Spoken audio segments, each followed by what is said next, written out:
Hey everybody, this is Tammy, the Fibonacci Princess from the Fibonacci Room here at Simpler Trading.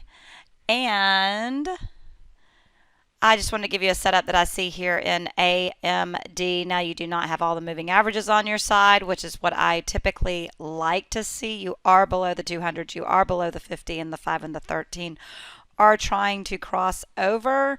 However, I did have a client ask me for it. I know people do like AMD, so I decided I would go ahead and put this one out there for those of you who do want to get bullish. The setup zone is 75.97 to 78.14. As usual, you can use the target from the 11th of January high to the 8th of March low. The target off of that swing is 106.13.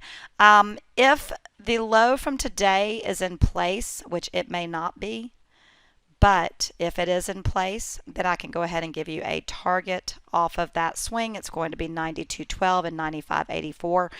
But let's be clear, if we take out that low from today, tomorrow, then this target is going to have to be recalculated, okay? All right, everybody, that is all I have for you for now. I hope you have an awesome rest of the day, and I will talk to you soon. Thanks. Bye-bye. Without Simpler Trading, I could not have financial independence. This is one of the best investments I ever made in my life. It's helping me find consistency. It's one of the things that won me